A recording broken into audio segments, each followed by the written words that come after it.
اعوذ باللہ من الشیطان الرجیم بسم اللہ الرحمن الرحیم وعن الفضل بن عباس قال رسول اللہ صلی اللہ علیہ وسلم الصلاۃ مثنى مثنى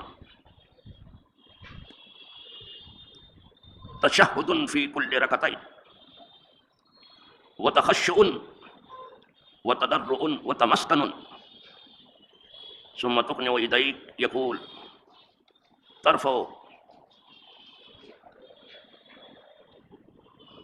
ترفعهما إلى ربك مستقبلا ببطونهما وجهك وتقول يا رب يا رب ومن لم يفعل ذلك فهو كذا وكذا وفي رواية فهو خداج. یہ صفت الصلاح کی دوسری فصل کی آخری حدیث ہے، لیکن آخری حدیث میں نماز کا بہت سارا راز کھول ڈالا. بڑی حکیمانہ ترتیب ہے محدثین کی حدیث کی.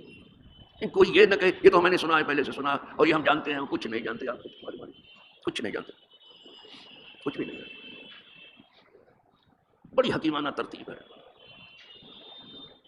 یہ حدیث فضل ابن عباس رضی اللہ تعالیٰ عنہ سے ہے. یہ حضرت عباس جو حضور کے چچا ہیں، ان کے بیٹے ہیں، اور جیسا نام ہے ان کا فضل، بہت فضیلت مآب ہے، بہت صحیح و بہت بیدار مقصد ہے فضل ابن عباس.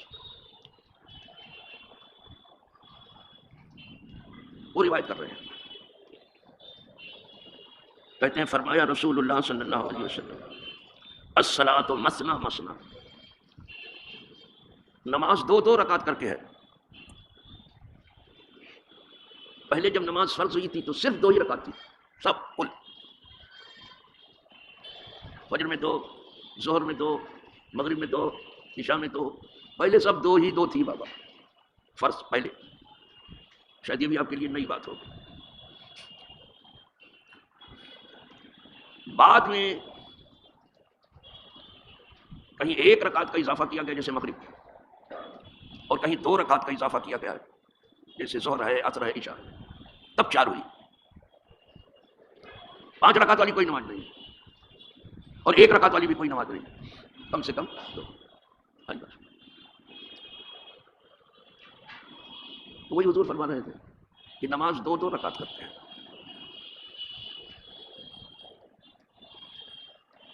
ویسے کوئی 4 رکعت بھی پڑھتا ہے اب تو کوئی مسائل نہیں.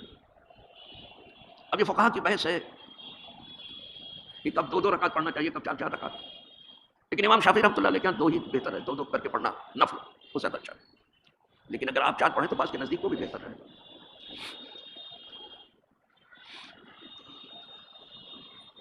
تو نماز دو دو رکعت کر کے ہے مثنى مثنى. اب مثنى کا مطلب سمجھے، یہ مثنى نہیں ہے، یہ مثنى ہے. اور جو اردو پڑھے لکھے ہیں جانتے ہیں اس کو کیا مثنى پڑھیں گے. مثنى مثنى نماز دو دو رکعت کرتے ہیں. تشہد فی کل رکعت،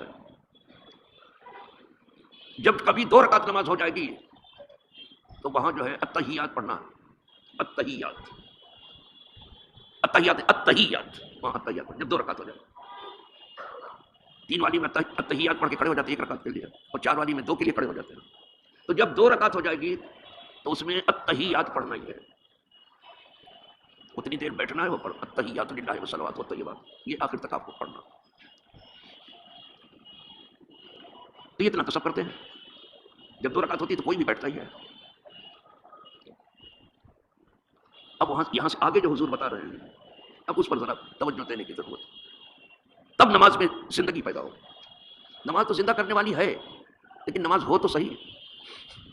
نماز تو زندگی پیدا کرتی ہے، مردے کو بھی اٹھا دیتی ہے، لیکن نماز ہو تو جائے پہلے. اب حضور فرما رہے ہیں کہ ہر 2 رکعت پر تو تشہد ہے، بیٹھنا ہے، التحیات پڑھنا. اور کیا ہے اب وہ سنو. حضور فرما رہے ہیں وتخشع، اور عاجزی اور انکساری کرنا. عاجزی اور انکساری کرنا. خشوع کہتے ہیں عاجزی اور انکساری، بہت عاجزی پیش کرنا ہے. نماز جو ہے وہ عجز و انابت کی بڑی خوراک فراہم کرتی ہے. نماز بندے کو بہت عاجز بناتی ہے.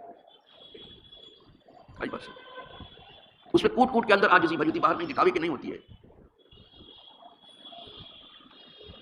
اگر نماز صحیح میں ہو رہی ہے تو اس کے اندر عجز و انکسار ہوگا، عاجزی اور نیاز بندی اس کے اندر بہت بھری جاتی ہے، بہت عاجز ہوگا، بہت نیاز ہوگا.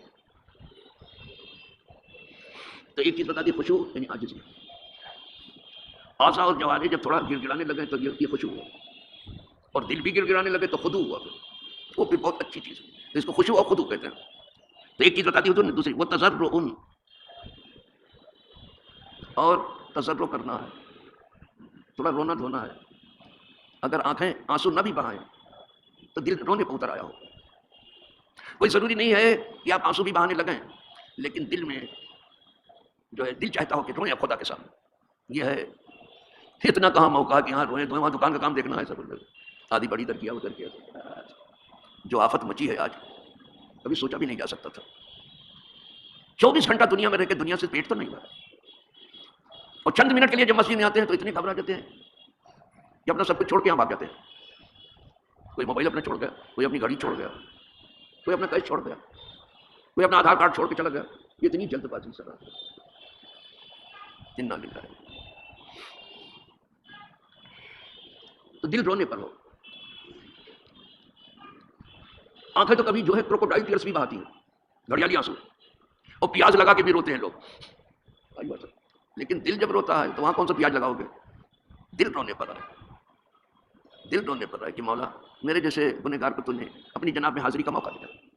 دل رونے پر آ جائے. یہ دو بات ہو گئی. ہاتھ پاؤں میں کچھ گڑگڑاہٹ پیدا ہو، دل رونے پر آ جائے.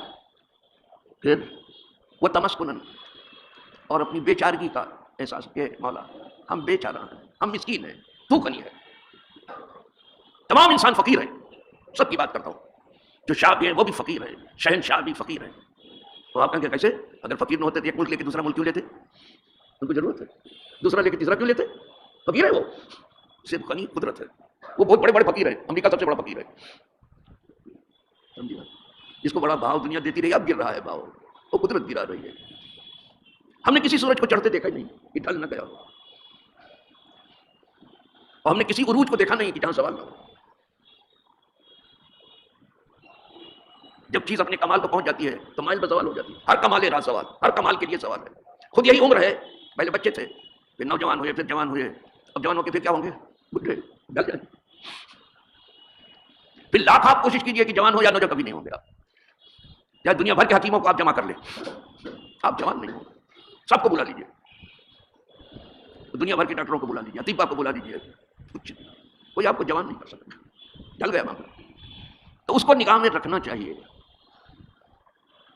کہ جب چیز کمال کو پہنچتی تو روح سوال ہو جاتی ہے.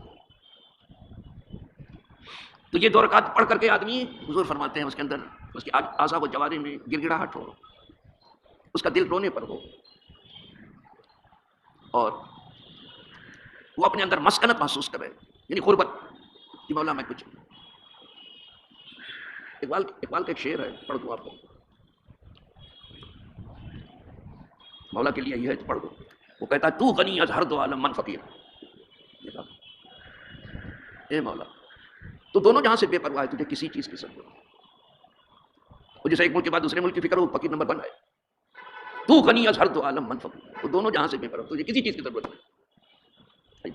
خدا وہ ہے جسے کسی چیز کی ضرورت نہیں. تو غنی از ہر دو عالم من فقیر، اپنے کام میں فقیر آدمی. روز محشر عذر ہائے من پذیر. قیامت کے دن ہے مولا میں جو کچھ عذر پیش کروں کس وجہ سے ایسا ہوگا، اس وجہ سے ذرا قبول کر لینا اس کو. دیکھو پوچھے کہ یہ کیسے آپ سے ہو گیا تو کہنا پڑے گا نا آپ کو. تو جو کچھ کہیں گے تیرا کہ مولا اس کو قبول کر لینا. عذر ہائے من پذیر. گر وقوبت نہ تو بینی ناگزیر، لیکن اگر ہمارے گناہ ایسے ہیں جس پر سزا ہونی ہی چاہیے، تب وہ کہہ رہا از نگاہ مصطفیٰ پنہا بغیر، تو سرکار کی نگاہ سے پوشیدہ رکھنا کہ ہمارے سرکار کو کوئی شرمندگی نہیں کہ میرا امتی ہو کیسا کیوں کیا. اب کیا کیا کر رہے ہیں امتی، ذرا دیکھو تو چاہوں 57 ممالک کے چاہوں تو ذرا دیکھو کیا کیا کر رہے ہیں. لگتا ہے کہ ان کو مرنا ہی نہیں ہے، یہیں رہنا ہے. جب یہاں نہیں رہنا ہے کسی کو، تب یہ قتل و قتال ہے، تب یہ جنگ و جدال ہے، تب کی زمین پر خون ناحق بے تحاشا بہہ رہا پایا جا رہا ہے. کچھ لوگ پیدا ہی ہوئے ہیں خون بہانے کے لیے. اور پھر منصف بھی بنے گھوم رہے ہیں. یہ مزے کی بات ہے. عادل بھی بنے گھوم رہے ہیں اور حقوق انسانی کے سب سے بڑے علمدار بن کر کے لوگوں کو سامنے اپنے آپ کو پیش. حالانکہ یہ انسان اور انسانیت کے قاتل ہے. بات سمجھو. دنیا ہے بیچاری ہاں بہت اچھے لوگ ہیں ایسا ویسا. ٹھیک ہے, جب بھیجا نہ ہوتا ہو کیا کہہ رہا ہے کہ حضور کے سامنے میرا یہ حال نہ ہو. اس میں ایک بات اس نے بڑے مزے کی کہہ ڈالی ہے. یہ تو ہوگا نہیں کہ حضور کے سامنے نہ ہے. ہر امتی کا عمل جاتا ہے. حضور کو وسیلہ بھی پیش کر دیا ہے. گنہگار تو بہت ہوں لیکن تیرے حبیب کا امتی ہو. چلو صاحب ایک بات ہوگی, ہمیں تو صرف بتانا تھا کہ الناس کلہم فقراء واللہ هو الغنی. تمام انسان فقیر ہیں, صرف اللہ غنی ہے. اس کے پاس جو کچھ ہے کسی کے دیے سے نہیں ہے, اور انسانوں کے پاس جو کچھ ہے اس کے دیے سے ہے. یہ نہ سمجھے کہ یہ تو میں, یہ میری عقل ہے, یہ میری صنعت ہے, میری حرفت ہے, سمجھے, یہ میری ہوشیاری ہے, میری کمائی ہے, سمجھے, یہ میرا ہنر ہے کہ میں نے یہ ہنر سے کہا. کچھ نہیں, کدھر کا ہنر بھی تو اسی کا دیا ہوا ہے, سب اس کا دیا ہوا. حضور فرما رہے ہیں کہ اس نماز میں مسکنت بھی ہو, اپنی بے بسی کا اظہار کر کے مولا میں کسی لائے بے بس ہوں, بالکل مسکین ہوں میں, وہ اسی کے سامنے آئے, آدمی کے سامنے نہیں. اس لیے کہ آدمی کے سامنے اپنا دکھڑا رہو گے تو تمہارا مذاق اڑائے گا. اپنا درد کسی سے مت کہنا اگر آپ کو تھوڑی بھی عقل ہے تو. رحیم ہندی کا شاعر ہے لیکن کہتا ہے کہ رحمن نے من کی بیٹھا من ہی رات بول, سن اٹھ لیں لوگ سب بانٹ نہ لیں کوئی.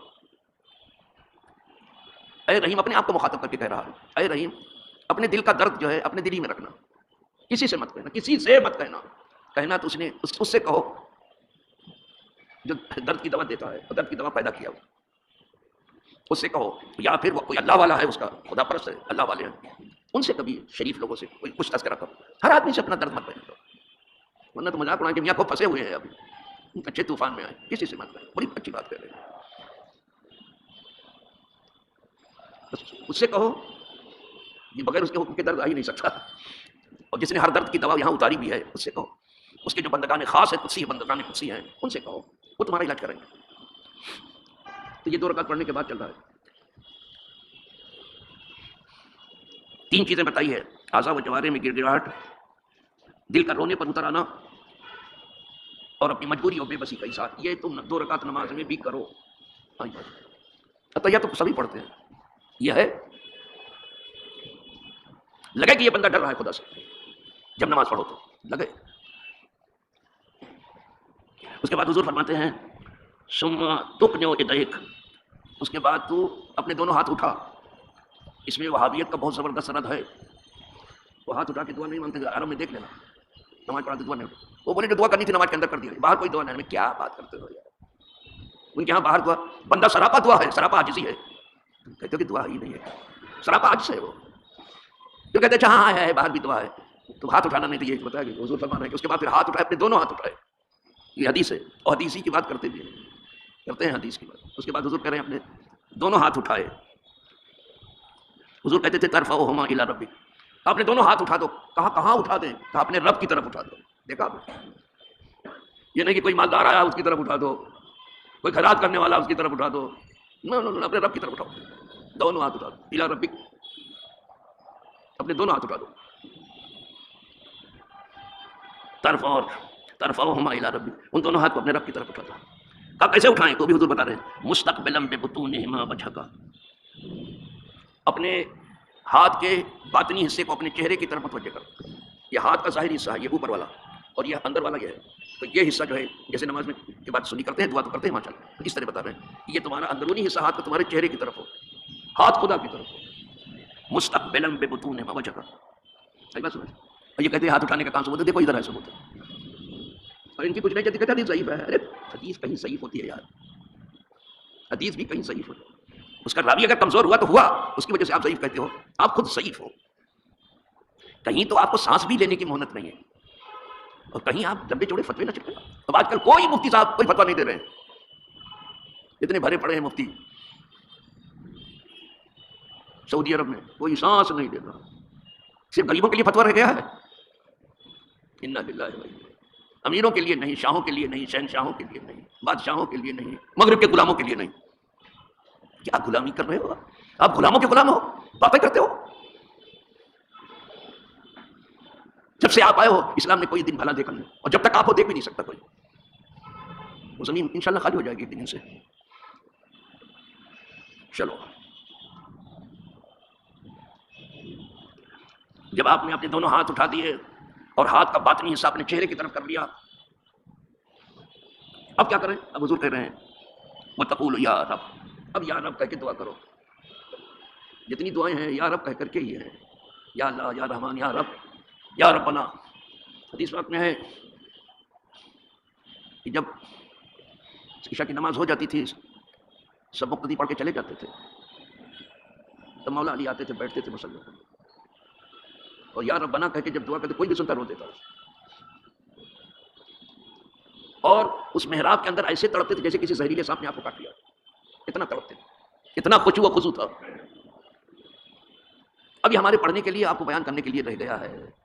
وہ بندگان قدسی جو عمل کرنے والے ہیں چھپے ہوئے کہیں ہیں، ہماری نظر میں بہت کم آ رہے ہیں بندگان جو نماز پڑھتے ہیں، ساروں قطار روتے ہیں، دعا کرتے ہیں، روتے ہیں، ایسا نہیں ہے، لیکن ہماری آپ کی نگاہ میں وہ کم آ رہے ہیں. یہاں تو ہمارے سامنے تو آ رہے ہیں کہ بس 2 رکعت پڑھی، سب کچھ پھینک پھاک کے یہاں چلے گئے، ہم تو نکل گئے. یہ حالت بنا دیا ہے صاحب.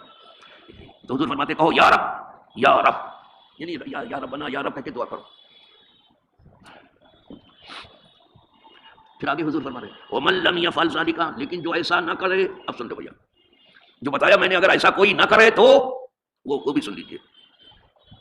فَهُوَ كَذَا وَكَذَا، تو ایسا ہے، ایسا ہے، وہ ایسا ہے، اس کی برائی ہو رہی ہے. ارے ایسا ویسا ہے، کچھ اور نہیں کہا جاتا ہے، ایسا ویسا ہے، بس اتنا کہہ دیجیے کافی نہیں ہے کیا؟ بہت ہے. ارے میں کس کا تذکرہ، وہ ایسا ویسا ہے، بس حضور فرما رہے ہیں وہ ایسا ایسا ہے. یہ تو اس روایت میں ہے. دوسری روایت بھی آ رہی ہے، وفی روایت فَهُوَ خداج، دوسری روایت میں ہے کہ وہ ابتر ہے، دم بریدہ ہے، گیا گزرا، آیا گزرا، ناقص ہے. فَهُوَ خداج، وہ بہت ناقص ہے جو ایسا نہ کرے. آخر نہیں، وہ ناقص ہے. حضور اس کو ناقص کہہ رہے ہیں. اب آپ سے سب پڑھنے کے بعد لگتا ہے کہ مولا کچھ کیا نہیں، کچھ ہوا نہیں. کوشش کرتے ہیں، آپ بھی سن رہے ہیں، دعا کرنا کہ اللہ نیک توفیق دے، ٹھیک ٹھیک کچھ عمل ہو سکے، اور نماز سے جو خوراک عاجزی کی ملتی ہے، اور مسکنت کی، اور غربت کی، اللہ وہ سب کچھ پوری امت کو عطا کرے. وآخر دعوانا الحمدللہ.